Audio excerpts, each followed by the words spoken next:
Pô, o meu pai é professor de escola pública. Eu vi próximo ao meu pai isso acontecer. Porque era o relato que meu pai tinha no final do trabalho ali online. Eu nunca vou esquecer disso. E eu acho que justamente pelo meu pai... Meu pai sempre trabalhou tanto na escola particular, né? Meu pai trabalhou muitos anos na rede particular, quanto na rede pública. Então, eu cresci com os relatos de desigualdade do meu pai. Então, meu pai tinha alunos que viajavam pra Disney nas férias e o meu pai tinha alunos que traficavam, porque era o que tinha pra comer no final do dia, assim, era o dinheiro do tráfico. Então, eu cresci com isso. Eu cresci com esses relatos. E que me motivaram, no final, muito a fazer esse vídeo sobre o Enem. O que meu pai falava. E aí, eu lembro que logo no meio da pandemia, isso devia ser agosto, alguma coisa assim, porque ia renovar o semestre, então devia ser agosto, assim, ia voltar às aulas.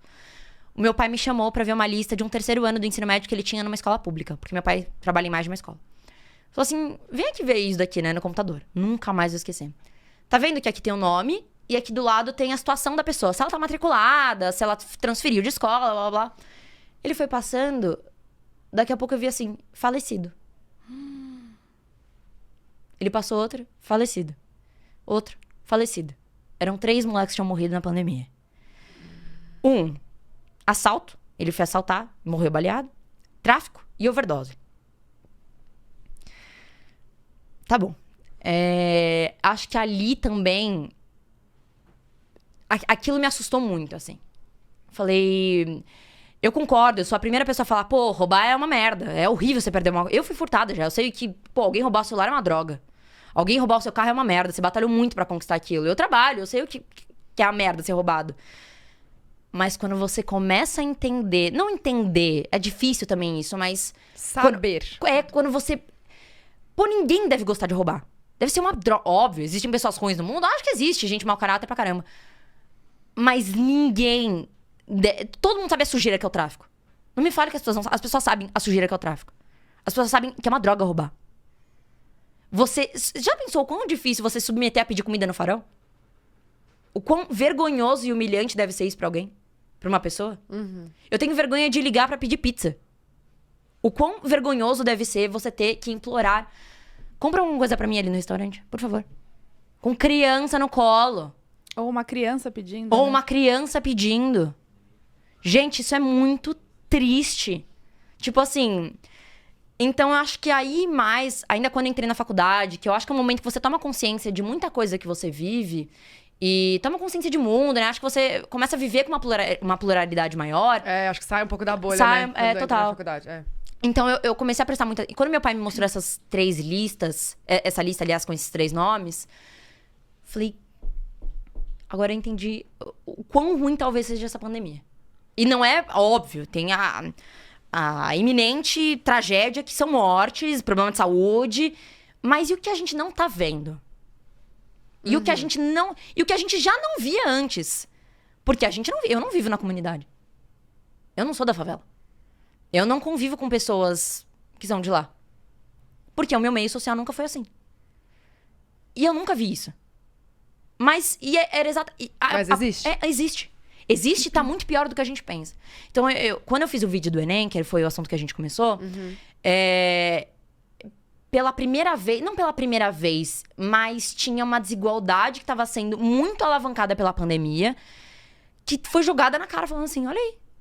Sabe quem vai morrer? Vai ser preto. Quem vai morrer vai ser pobre. Quem vai morrer vai ser mulher que tá dentro de casa trancada porque o marido bate nela. E ela não tem o que fazer. Então, assim... Eu lembro que eu vi na época uma matéria do The Intercept, né? Do jornal. Aqui na versão Brasil que o jornal tem, né? Falando justamente sobre isso. E foi um dos meus primeiros trabalhos da faculdade que eu tive muito orgulho de fazer. Que é por que pretos, pobres e mulheres vão morrer mais durante a pandemia. Além da iminente problemática de saúde que a gente tem nesse momento. Sim. Porque a gente tá falando majoritariamente de pessoas pobres que são pretas. Por que os pobres morrem mais? Porque são as pessoas que se expõem a trabalhos que não tem, na verdade, outra coisa a fazer do que se expor a trabalhos que eram obrigatórios, né? Então, era o cara que tinha que vender no mercado, era o cara que tinha que trabalhar no açougue, era o cara que era porteiro, era o cara que era faxineiro de não sei aonde. E as mulheres, porque eles falavam muito sobre isso, né? Sobre a violência doméstica e como ela era agravada pela pandemia, como os casos de feminicídio aumentaram muito durante a pandemia, porque você estava trancada em casa. E o atendimento ali virtual era ruim. Gente, eu vivenciei não, né? Mas eu presenciei, assim, escutei caso de, agressão doméstica no meu prédio. alto durante a pandemia, assim, tipo... Que aí a gente teve que chamar a polícia e tudo mais. Então, meu primeiro trabalho foi sobre isso, assim, na faculdade. Que era recorte de gênero, raça e classe na pandemia. Porque além da iminente morte, das mortes por coronavírus, de quais mortes a gente tava falando também. Quem vai morrer mais? É porque deixaram de falar das outras também, né? Acho que nunca foi tão... Nunca falaram tanto. Mas aí deixaram mais ainda, né, de falar. Eu falo muito sobre isso na faculdade, assim. A minha faculdade, ela tem um recorte muito bacana de tentar olhar para além do hegemônico, né, que a gente fala. Quando a gente fala de hegemônico, a gente fala... Pô, o que a gente tá consumindo? A gente consome muito filme de Hollywood, Estados Unidos.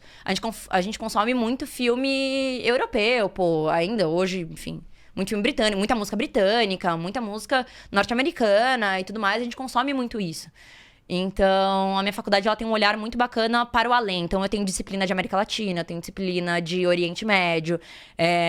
Eu tenho um olhar muito bacana, assim. Eu tenho a possibilidade de olhar para áreas que não são tão olhadas assim. Eu tenho disciplina de Ásia, pô, que é muito bacana. Então, isso é muito bom na minha faculdade também. Sim.